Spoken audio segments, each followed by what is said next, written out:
Hey, what's up? It's Jim, and today I'm going to talk about Sicario, Day of the Soldado. Sicario, Day of the Soldado is kind of in an interesting position considering when it was released and what's going on in the world, which it couldn't have known about beforehand, although I guess it sort of knew some stuff. It starts off being very problematic, and not in that problematic way that like white people say about basically everything, in that way that is actually, problematic, like, hey, is this like propaganda for racist people to be afraid of the border? Instantly starting with like this terrorist attack that happened, who are not Mexican, I believe. They don't really go over it, but basically that these terrorists come in who are funneled through the cartels, passed through the border, came into a US kind of grocery store, I guess, and there were like 3 or 4 suicide bombers, and it's very brutal sequence and all this, but it feels like, any conservative sort of nightmare of, what would happen with the US border. And because of that instance early on in the film, Josh Brolin's character can then, do whatever he wants basically, because redefine drug cartels as terrorist organizations, even though they sort of could anyway. The opening sequence probably could be cut out. They basically used this instance and the idea that the president in this movie is going to say that drug cartels are basically terrorists, and so send Josh Brolin in, and with a team which he re-recruits Benicio del Toro's character from the original film. They go into Mexico, and their idea is to kidnap the daughter of the kingpin of one of the drug cartels, and then kind of start a civil war basically between the drug cartels, and then be able to kind of destroy Mexico through that because of this terrorist thing. It's a little convoluted. It felt like the first Sicario was able to balance, like, is this racist? Is this like maybe too much, even though this movie's really good? Is this like propaganda? Since it's saying things about morals and things like that, and you're like, okay, I think we all sort of let Sicario go on that. I don't think it is really saying anything that isn't necessarily not true, or saying anything that would fuel someone who is anti-immigration or anti-Mexican or something like that. But Day of the Soldado starts off in such a way that it makes you sort of feel like maybe you like have crossed that line at this point, but then kind of comes back around to a really compelling, interesting, very captivating story of them trying to start this war between 2 cartels, having the CIA kind of like find a way to kind of set up the drug cartels against one another by doing various assassinations and kidnappings and making them think the other one did it. That's like an interesting idea. In some ways, visually, it's a lot more boring. Basically, by the way, if you couldn't figure it out, I'm basically saying this movie is not as good as Sicario, is what I am saying. But in a broader sense, I think one of the things that really doesn't work about this is, the original Sicario, one of the reasons I think it is so well liked is it's so beautiful.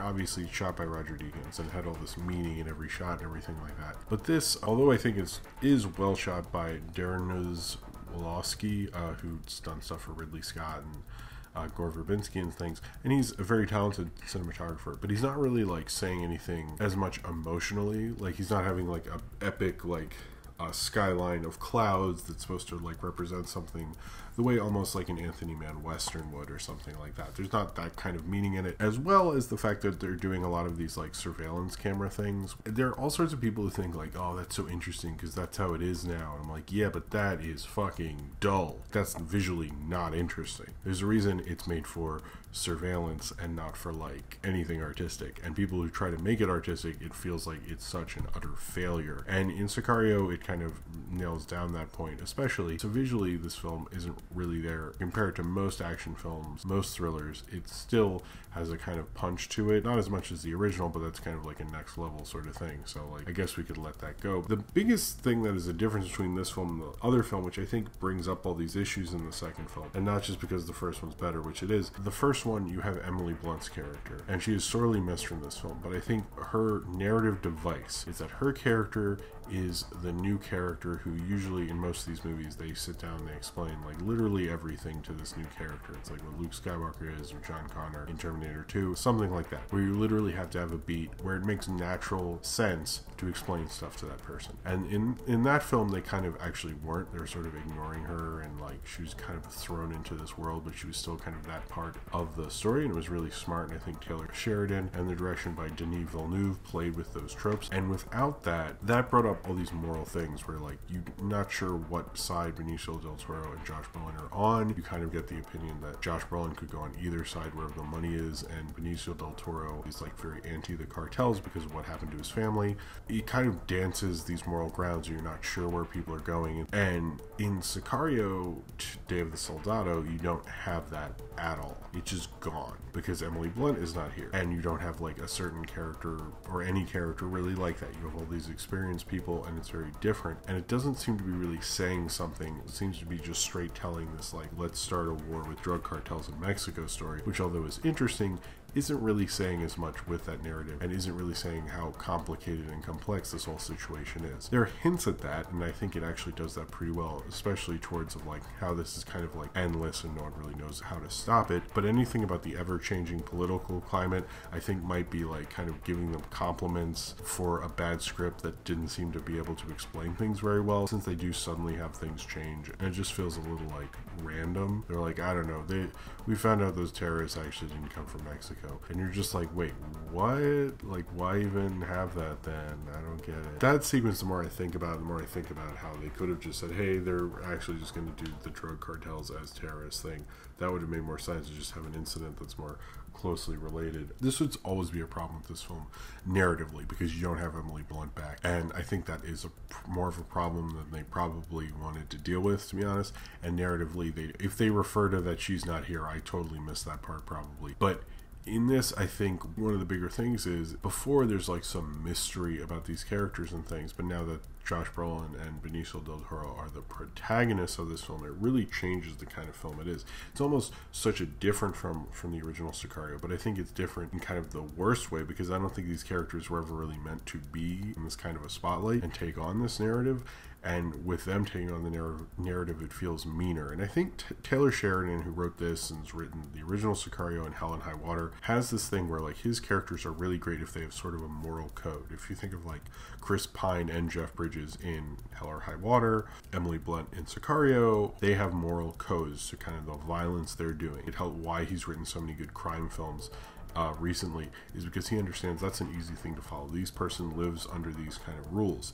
And Josh Brolin is a character who sort of doesn't, so he's not going to work really well as a protagonist under Taylor Sheridan, who very much, I feel like, needs that kind of structure to get himself to work. Benicio del Toro sort of has that in his plotline, particularly when it's just him and the girl, but it takes a really long time to get there. And although you do have like another plotline with this young boy who's working for the cartels and doing things like that, and I think that one does a little bit have that, but he's much better when he's using a character with a moral code, you know, and that is his protagonist. And kind of breaking away from that, this almost felt like an interesting writing exercise for his style that ultimately showed, you know, maybe you shouldn't actually do that. It's like, that's a cool idea, bro, but like maybe don't. And it's so grim and grimy and gritty, almost like, you know, oh, the political machine is just gonna make us go from here to here to here to here, and it's like either the war on drugs or the war in the Middle East or anything, and none of it has like a end point or knows where it's going, and it'll ever shift based on what the president or whoever wants at the time. I definitely sort of got that, but it also felt like they sort of like, if they wanted to shift gears, they could, so they just put that in there a little bit. But at the same time, like, I could actually complain about a lot of things in this movie, but I still, like, after, you know, the opening part, I got really into it, and I was kind of compelled and following it, and it felt like kind of one of those like quote-unquote adult thrillers or whatever. By the end, I was like, oh, I'm really invested in this film. And I think the director of this, Stefano Sollima, who I haven't seen Gomorrah, which I should have at this point, did a really good job getting you interested in it. Like, he's very good at making this narrative like feel almost more compelling.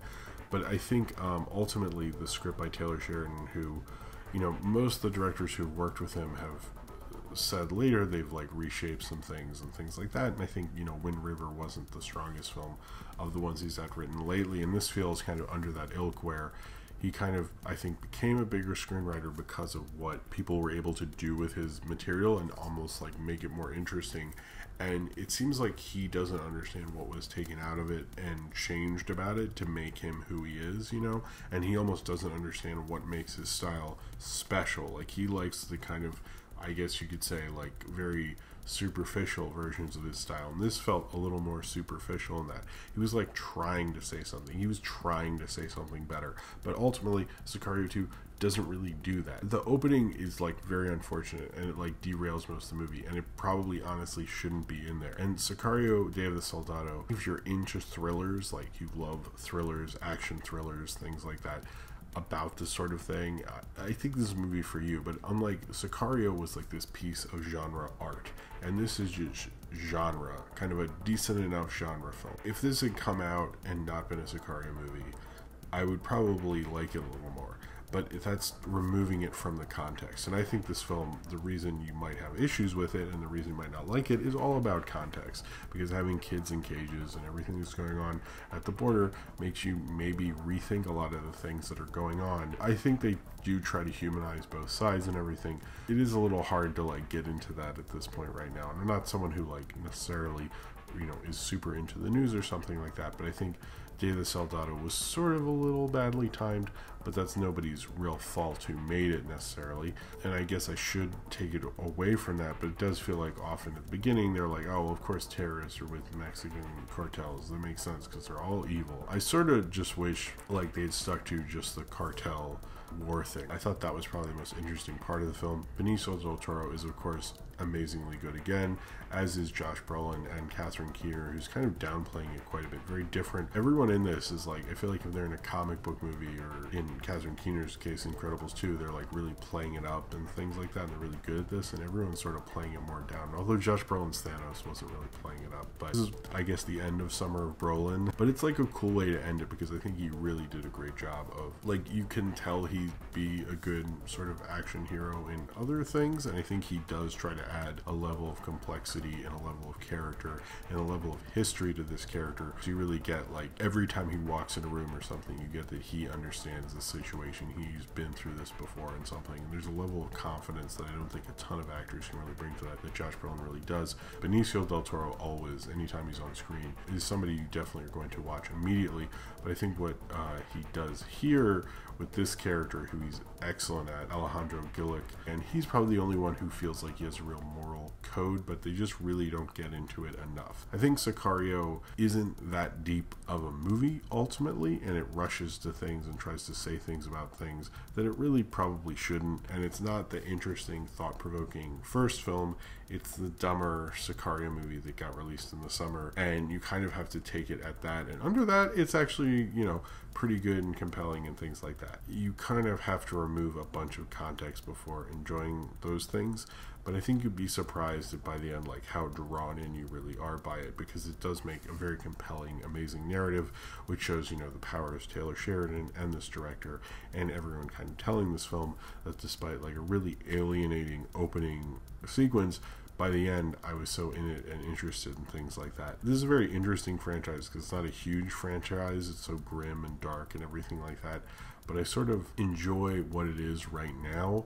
But I think if it keeps moving on this pact, I don't think it'll necessarily work. I really hope they like kind of try to find a more up-and-coming, hungry director and cinematographer, because that's important with these films. You can really sink their teeth into it and do something, you know, open up a whole world of action and thriller things that we really haven't seen before, much like the original Sicario. The problem with Sicario Day of the Soldado is it just feels like another kind of boring, nicely shot, but not an interestingly shot thriller kind of film, and that's kind of the bigger problem, and it doesn't have the context and the interesting thing to say more about what's going on politically with the border and everything like that. This just felt like it was sort of just using it because it's a Sicario movie, and using it particularly to set up the bad guys and things I don't think was honestly the most appropriate thing right now. But I still like this film, and I still was drawn in by this film, and maybe that's my own fault, and maybe I'm stupid for doing so.